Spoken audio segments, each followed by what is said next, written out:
I'm delighted to be here. I've got four amazing, extraordinary, ordinary, brilliant humans, real people in the audience today to really just get to the sort of grips of really what's going on in their lives. Why is it hard for them to change? What can organisations do about change? And just really try and take that challenge so that we can take that back up to the experts, the business leaders and the governments to really see if we can push and do better and do more, because time is running out. We're going to be talking about food, food waste, and the production of food. I mean, there's 8 billion of us. That's a lot of people. We have 4 hungry people here who haven't even eaten yet. But just to start with, just to get into their lives, I want to just open up with Tabby. Tabby, I've got a guilty pleasure. I love salami, and it comes in those terrible packaging, very thinly sliced. If I was in Italy, I could just buy it from the butcher. But here, I buy the plastic, and I'm guiltily hiding it in my bag. What's your favourite food or guilty pleasure when it comes to the food that you love? My guilty pleasure is definitely sushi. Absolutely love it. You know, you go to Tesco, Sainsbury's, you get the little sushi to go.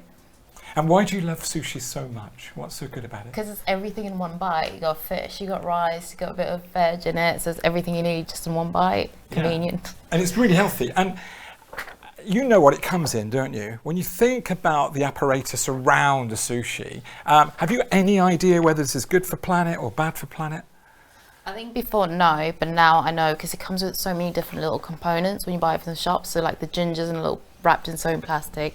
The soy sauce comes in like a little tube of its own. Then you've got the actual container that has the sushi in it, and then so the little components, and you have to think about where the fish came from. That obviously has to travel to you. So you've got all these questions going on. You just want to get stuck into the sushi. A bit of conflict there. Let's just bring in Jacob. Jacob, tell us about your favourite. Jacob's just come from school. Big hand for Jacob. 12 years old, dashed across London. Probably as nervous as I am. But Jacob, what's your favourite food? Well, I like Japanese noodles the best, with a little side of beef. Probably. Oh, Japanese noodles with a little side of beef. Oh, just take me to that place. When is that special? Is that a special treat? Is that something you eat every day? So it's more of a special treat. I sometimes go there with my dad at the O2, and it's more of a special treat that I have. It's not something that I'd have every day. Yeah, and I mean, that's wonderful. I can just picture you there now, the O2, fantastic arena, having your favourite dish with your dad, hanging out with the bro. Do you have any idea whether this food's good for the planet or not good for the planet? What's your knowledge on the subject? Well, sadly I do, and I know that the beef, I know the process of the beef. So obviously it's not processed food, but what would happen is the trees would get cut down in forests, massive, amazing, huge, beautiful forests would get cut down all for farms for the cows, and also the emissions that cows make is terrible for global warming as well. So it's like all horrible.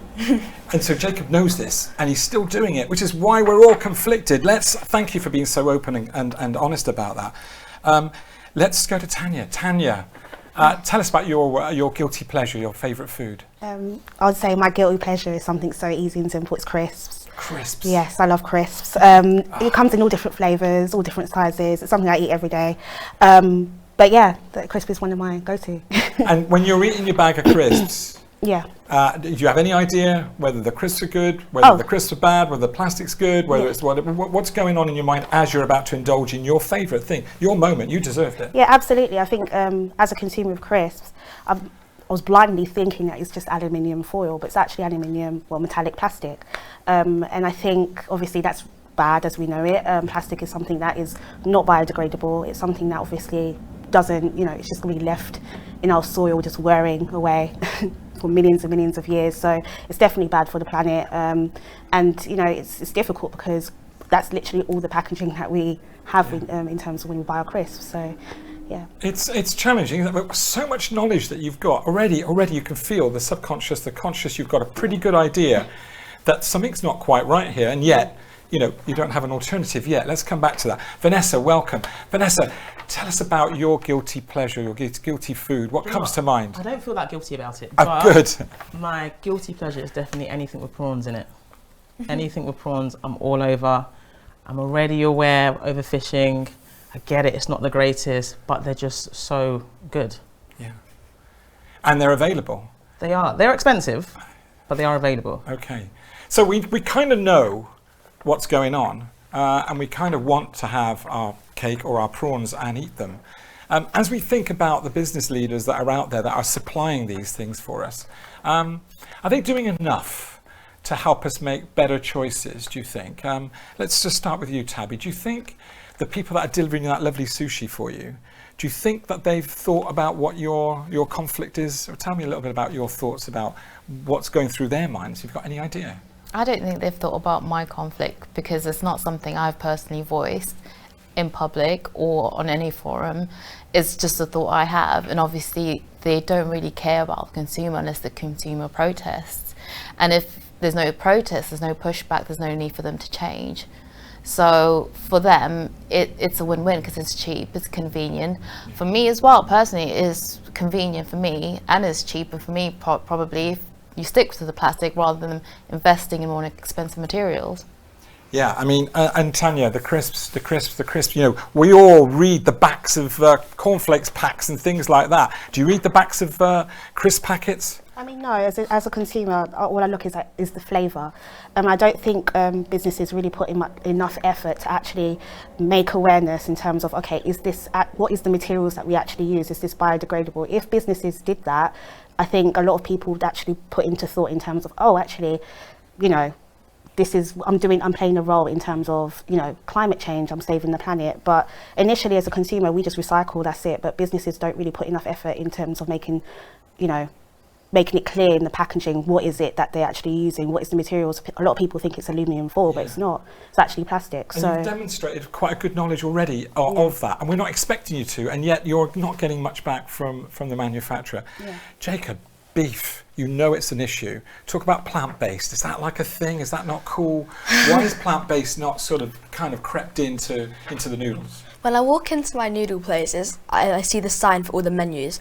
I don't see plant-based beef or prawns or anything like that, or like plant-based salmon. I don't see it first. I always tend to go to the meat because I love meat. It's so tasty.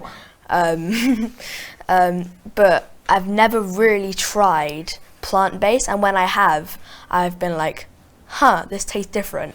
And obviously they're reassuring you that it tastes just like normal meat, which I personally didn't think it was true, but I mean, that was a while ago. Yeah. But so the jury's out, isn't it? I mean, you know what you want, you know what you like, and again, a consumer is about demand. We want people to demand for more green. Vanessa, if you could speak to the CEO of the prawn company that ships you those prawns, and say, I want you to change one thing because I know it's not good for the planet, but I do love my prawns, what would you tell them? I think it'd be two things. It's definitely Tanya's point around the packaging. Certainly, they come in this unnecessary amount of packaging, which I don't think you need to pack the prawns in. I think the other way is how it's sourced. So, you know, fishmongers have gone out of fashion, and the mass market and supermarkets are now the way that you would go and buy your meats, your fishes, and so on and so forth. So it's about sourcing the product responsibly. Yeah. So there we have it. There's the challenge. We've got really smart consumers. They know what they know. They need more help from the manufacturers. They want to know about the source. They want to know about the delivery. They want to know what end of life. It's over to you to take it from here.